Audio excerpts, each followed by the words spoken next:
Welcome to our channel fact with RJ. और guys, कल आपकी सबकी शिकायत थी कि आप मैम बहुत धीरे बोल रहे हो जाएगा धीरे धीरे। और कोशिश करती हूँ आज कल से बेस्ट अपना आवाज़ जो है सही करने का। और देख लीजिए, आपको आज बताना होगा वापस कि कैसी आती है कैसी नहीं आती है। तो कल अपन ने जो है थ्योरी की बात करी थी, परिमेय संख्याओं का अपन ने इंट्रोडक्शन किया था, परिचय पढ़ा था, जिसमें अपन ने प्राकृत संख्या, पूर्ण संख्या, पूर्णांक, फिर उसके बाद परिमेय संख्या। और उसमें थोड़ा सा एक सिली मिस्टेक था जहाँ पर 0/1 लिखा था मैंने, तो मैं आगे वाली संख्या को बोलने के उसमें तो गलत बोला है मैंने, तो उसको आप सुधार कर लेना। 0/1 का मान सदैव 0 ही होगा। ओके, वो मेरी गलती है, उसके लिए माफ़ कीजिएगा, मानवीय भूल है मेरी। और अब जो है अपन आगे बढ़ते हैं, प्रश्नावली अपनी 1.1, और जिसमें 2 ही प्रश्न हैं और उसमें भी बहुत नॉर्मल से हैं जिनको अपने को केवल गुणधर्म बताने हैं। तो आशा करती हूँ कि आपको जो है बहुत अच्छे से समझ में आ जाए। चलो स्टार्ट करते हैं। तो आपका पहला प्रश्न है -4/5 गुणा 1। -4/5 गुणा 1 बराबर 1 गुणा कोष्ठक -4/5। और ये बोलता है कि आपका फाइनल रिज़ल्ट आता है -4/5। सबको देखने में कोई इसमें इशू हो तो बता देना। आज मैं बोर्ड पे कर रही हूँ, कल मैंने पेपर पे किया था क्योंकि थ्योरी था और हो नहीं रहा था, पहला ही वीडियो था। और अच्छा रिस्पांस था, जो बच्चे मेरे पास ऑफलाइन हैं उनका अच्छा रिस्पांस था। और आप भी बता दीजिए जो ऑनलाइन बच्चे जुड़ते हैं, किसी तरह का कोई भी इशू है, आवाज़ इशू या फिर आपके कोई समझने में इशू, तो आप कमेंट बॉक्स में जब ड्रॉप करेंगे मैसेज, तभी मुझे समझ में आएगा कि आपकी प्रॉब्लम क्या है। कुछ बच्चे जो मुझे पढ़ते हैं वो बोलते हैं कि मैडम आप ना ऐसे तो बहुत अच्छे से बोलते हो, वहाँ तो ऐसा, तो वो थोड़ा अजीब लगता है अकेले पढ़ाते। तो चलो बातें हो गई, अपन तो काम की बात करते हैं। तो बेटा यहाँ पर ऐसा है कि देखो ये क्या था, तो ऐसी संख्याएं, तो मैंने बोला था थ्योरी पढ़ लोगे तो कोई समस्या नहीं आएगी। अगर ये संख्या आपकी ए है और ये आपकी बी है, क्रिया कौन सी हो रही है, गुणन की। इसका मतलब ये हुआ कि ए गुणा बी किया और दूसरी बार इसने क्या किया, ए मान किसका था, एक मान किसका था, बी का, और एक ये मान किसका है, ए का। तो इसने यहाँ पर क्या किया कि ए गुणा चाहे बी करूँ या बी गुणा ए करूँ, लेकिन मेरा जो फाइनल रिज़ल्ट आएगा वो दोनों में क्या रहेगा, समान रहेगा। और ऐसी मतलब ये जो है अपन ने परिमेय संख्याओं का गुणधर्म पढ़ा था कि दो संख्याओं का स्थान परिवर्तन करने पर, चाहे आप योग करो, गुणा करो, वैकलन करो या फिर आप जो है भाग करो, तो परिणाम नहीं बदलता है, तो उसको आप क्या बोलते हो, क्रम विनिमयता का गुण बोलते हो। तो यहाँ पर क्या हो रहा है, क्रम विनिमयता, लेकिन हो क्या रही है, गुणन में हो रही है। पहले ही प्रश्न ने दे रखा है कि गुणन के अंतर्गत उपयोग किए गए गुणधर्म का नाम लिखिए। तो दो संख्याओं का, तो इसका मतलब इसमें क्या हो रहा है, तो आपको बताना होगा, क्या बताना होगा कि गुणन में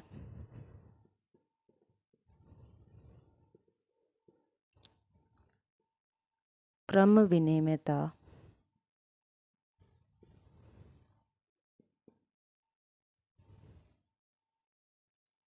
का गुणधर्म। ये लो जी, इसी के साथ आपका ये प्रश्नोत्तरी कंप्लीट हो गई। और फिर जो है ये आपका क्या पूछा, केवल ये पूछा है कि इसमें जो है आपको नाम बताना है, तो क्रिया कौन सी हो रही है, गुणन की हो रही है, और आपका जो है इसमें आपको गुणधर्म बताना था, तो गुणधर्म का नाम क्या है, क्रम विनिमयता।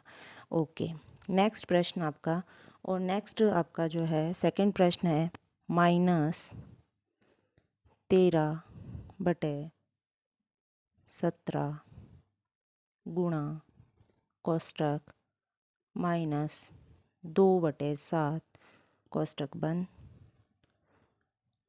-2/7 गुणा कोष्ठक -13/17 ब्रैकेट बंद।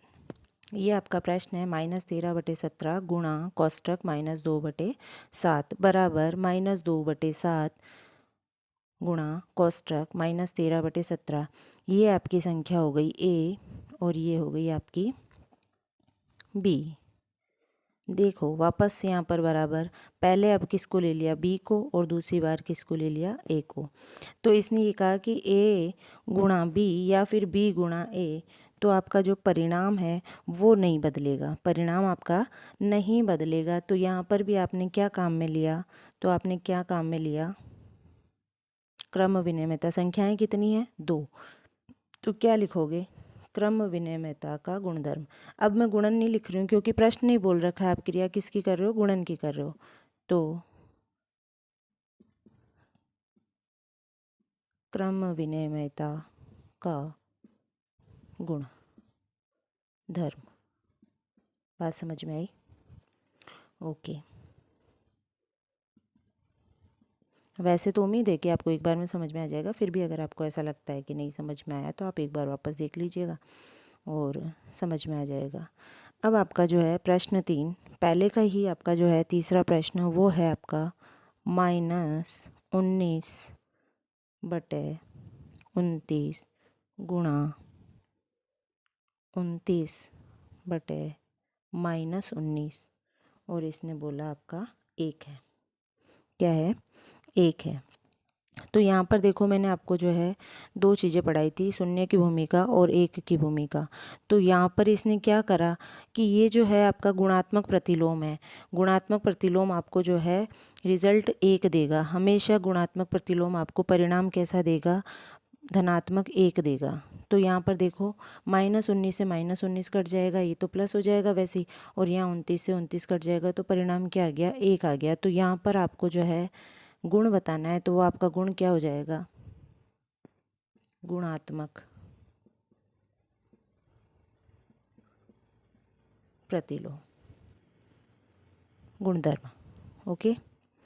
अब जो है आपका प्रश्न 2, और प्रश्न 2 आपका कहता है कि हाँ जी, आपका टाइम जो है ख़राब नहीं, और कम से कम समय अवधि में मैं आपको जो है अधिक से अधिक प्रश्नोत्तरी करवा सकूं, इसलिए मैंने जो है ये प्रश्न पहले ही लिख दिया है। तो प्रश्न लिखा है, और लिखा है कि बताइए कौन से गुणधर्म की सहायता से आप 1/3 गुणा कोष्टक 6 गुणा 4/3 को कोष्टक 1/3 गुणा 6 गुणा 4/3 के रूप में अभिकलन करते हैं। मतलब कुल मिला के आपको जो है ये बताना है कि आपका जो ये लिखा हुआ है, और वो कैसे लिखा हुआ है, क्या लिखा हुआ है, 1/3 गुणा 6 गुणा 4/3, और ब्रैकेट करिए बंद, और बराबर में आपका क्या है, तो बराबर में है आपका ब्रैकेट में है 1/3 गुणा 6 ब्रैकेट बंद, और आपका क्या आ जाएगा 4/3, ये आपका दिया हुआ है। अब इसमें पूछना क्या चाहा, तो मैंने देखो ना आपको पहले ही बोला था कि आप थ्योरी पढ़ लोगे तो आपको किसी तरह की कोई समस्या नहीं आएगी। 1/3 कौन क्या काम कर रहा है, ए का, और आपका ये किसका काम कर रहा है, बी का, और 4/3 किसका काम कर रहा है, सी का। अब केवल आपको ढूंढना है 4/3 जिसका मान है वहाँ पर आप लिख दीजिए सी, 6 किसका मान है, तो बी का, किसका मान है, बी का, और आपका 1/3 किसका मान है, ए का। और क्रिया किसकी हो रही है, गुणन की हो रही है, वो तो प्रश्न में भी बता रखा है। लेकिन यहाँ पर जो है कॉन्सेप्चुअल बात क्या है, तो कल अपन ने बेसिक पढ़ा था, और बेसिक पढ़ा था तब क्या बात करी थी कि 3 संख्याएं कम से कम, 3 संख्याएं जब हो और उनके मान में या परिणाम में किसी तरह का परिवर्तन नहीं होता है, तो वो आपकी क्या कहलाती है, साहचर्य का गुण। पढ़ा था कल साहचर्य का गुण, और वहाँ मैंने बात भी करी थी कि साहचर्य में और क्रम विनिमय में क्या अंतर है। तो क्रम विनिमय आपका 2 संख्याओं में होगा, और साहचर्य के लिए आपको कम से कम कितनी संख्याएं चाहिए, 3 संख्याएं चाहिए, और उनका युग्म अलग अलग करके लिखा जा सकता है। तो यहाँ देखो पहले ए को बाहर रख दिया और दूसरी बार में सी को बाहर रख दिया, लेकिन आप जब इसको हल करेंगे तो इनका जो है परिणाम नहीं बदलेगा। देखो इसको हल इसने करवाया नहीं है, मैं आपको हल करके भी बता दूंगी। केवल इसने ये बोला कि किस गुण की आधार पे आपने इसको लिखा, तो कौन सा गुण है, या तो लिखो साहचर्यता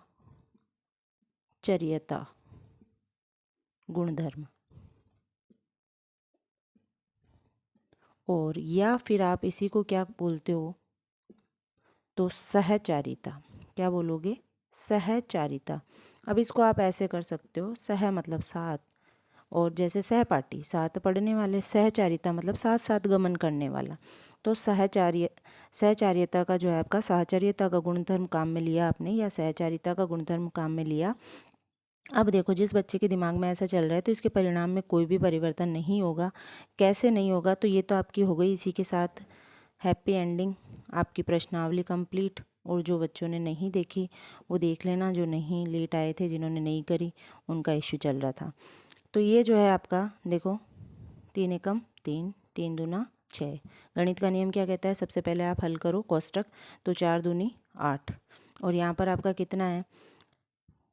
1/3। तो ये गुणा होगा तो आपका क्या दे देगा? 8/3। और यहाँ हल करो तो देखो, 3 एकम 3, 3 दूनी 6, बचा कितना? 2 एकम 2, और ये जो है इधर गुणा होगा तो कितना हो जाएगा? 8/3। इसका मतलब आपका फाइनल परिणाम नहीं बदला। और ये गुण क्या कहलाता है? साहचर्यता का गुणधर्म। प्रश्नावली में केवल यही दिए हुए थे, और आप देखने के बाद में देखना, आपके शायद 2 या 3 उदाहरण हैं, आप देख लेना, मुझे पता नहीं है, शायद 3 होने चाहिए। 3 जो है आपके उदाहरण है। अगर आपको उदाहरण भी करवाने हैं, आपको समझ में आ रहा है, आपके लिए बहुत ऐसा लग रहा है कि नहीं आप में इम्प्रूवमेंट हो सकता है, बेसिक अच्छा हो सकता है, तो मैं आपको ऐसी वीडियो देती रहूँगी, और उम्मीद करती हूँ कि आपको समझ में आए। दूसरी बात, आप इसको करने के बाद में आप जो है एक बार, मैं तो कह रही हूँ कि ये प्रश्नावली मुझे करवाने की ज़रूरत ही नहीं थी। वो थ्योरी अगर आपने बहुत अच्छे से पढ़ ली तो आप अपने आप कर सकते हो इसको। और बाकी गणितीय गणनाएं इस बार इस चैप्टर की पूरी जो है हटा दी गई है।